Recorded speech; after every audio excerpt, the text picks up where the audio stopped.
Welcome to this explainer. Now let's dive right in, because back in April 2026, the political landscape in Bengal experienced what can only be described as an absolute earthquake. And honestly, the tremors from that event, they're still shaking the very bedrock of Indian politics today. And they are threatening to completely restructure the entire national opposition. So what exactly went down? And more importantly for us, how is this massive shift going to reshape the policies and the leadership that actually impact your day-to-day life? Let's get into it. So the big question on everyone's mind is this it? Is this the end of the line? For nearly 15 years, Mamata Banerjee and her Trinamool Congress, they essentially built this impenetrable fortress in Bengal. They successfully held the Bharatiya Janata Party and its saffron wave at bay through some incredibly bitter, highly charged election campaigns. But with that fortress now visibly crumbling in real time, we have to ask, does this spell doom for the entire anti-BJP coalition, the India bloc? Well, to really grasp the sheer gravity of this moment, we've got to look at the raw numbers. The data here reveals a pretty stark, undeniable reality. Just look at this plunge. We're talking about a drop from a commanding 215 seats in the previous election all the way down to just 80 seats in April 2026. That's not just a setback, that's a free fall. And to make matters even worse, Mamata Banerjee actually lost her own seat. Her long-held, supposed safe haven of Bhabanipur went to her former aide-turned-rival, Suvendu Adhikari. It is just a stunning, historic reversal of political fortunes. But here's the thing about Banerjee. Faced with this staggering defeat, she didn't just pack up and retreat. Oh no, she immediately got on the phone and reached out to Delhi. In a truly desperate bid to survive these political shockwaves and revive her party's fortunes, she essentially slammed the reset button. She urgently called for an emergency meeting of the India bloc. She's actively hunting for a lifeline, specifically looking toward the Congress party, trying to stabilize the opposition before the whole thing shatters completely. Section 1. Pressing the reset button, a coalition in the dark. So how exactly are these crucial political allies responding to Banerjee's emergency distress call? Well, with an almost comical level of silence. When NDTV actually asked the Congress Party's media department about this highly anticipated emergency meeting, a source flatly responded, "I have no idea."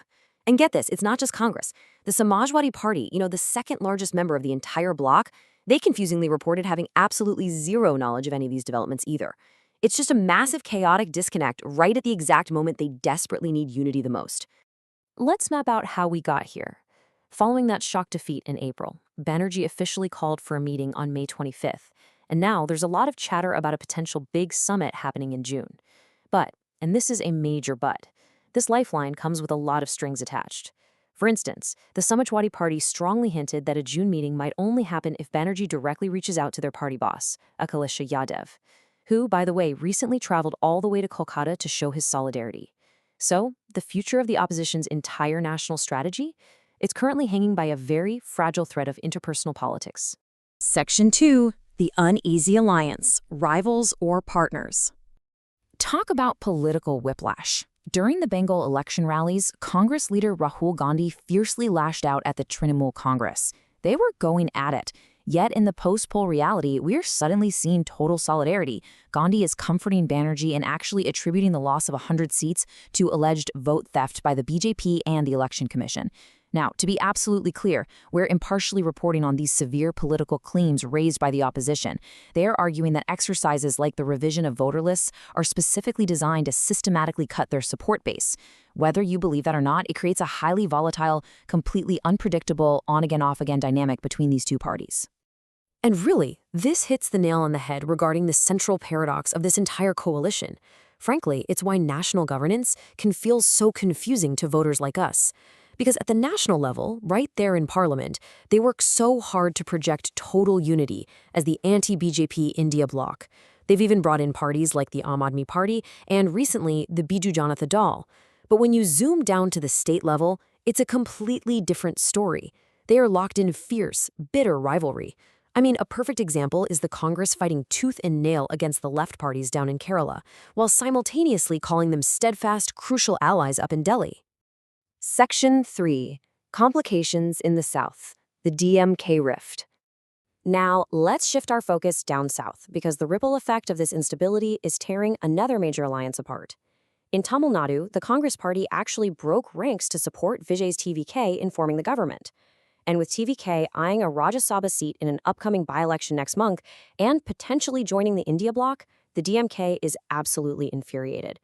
The post-poll breakdown here is so severe that the DMK has aggressively requested separate seating arrangements in both the Lok Sabha and the Rajya Sabha. They are actively, physically distancing themselves from the Congress. And if you're sitting there wondering, would the DMK really abandon the India bloc entirely? Well, consider this crucial piece of historical precedent.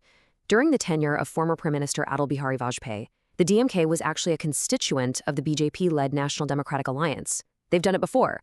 So jumping ship isn't just some empty political threat. It is a very real possibility with strong historical backing. For voters who rely on these coalitions to represent their regional interests on a national stage, the stakes here literally could not be higher. Section 4. The ultimate glue. Survival politics. So amidst all this chaos, all these separate seating requests and communication breakdowns, what is actually keeping this fracturing alliance of regional powers together at all? Well, it all boils down to one cold, hard political reality: fear of the BJP. Look, regional parties have massive apprehensions about the Congress's reluctance to cede ground to them in their home states. Nobody wants to give up local power, right? But the undeniable math of Indian politics right now dictates that to effectively counter the BJP on a national level, they inevitably need the Congress. That fear is the one unifying factor, the ultimate glue, and it's exactly the point Mamata Banerjee is desperately trying to leverage with her emergency reset. Which brings us to a really important question. Who actually gains from all this turmoil? Because right now, with the India bloc's unity in serious question, its members giving totally conflicting statements to the press, and key allies like the DMK demanding separate seating, the opposition is looking incredibly vulnerable. The sheer confusion over something as simple as scheduling a meeting reveals some deep, deep structural cracks. And you better believe their rivals are watching those cracks very, very closely.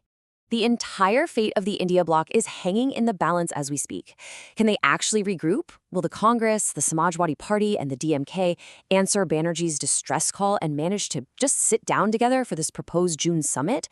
Or will the fundamental, glaring contradictions of being state-level rivals and national-level partners finally become too much and tear the coalition apart for good? So what happens next?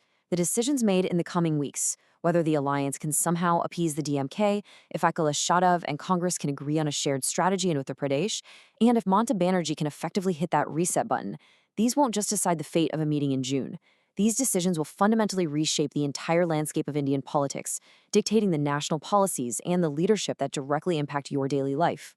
The ultimate question is, how will the opposition survive this unprecedented storm, and what will India's political future look like when the dust finally settles? Thanks for joining us for this explainer. We'll see you next time.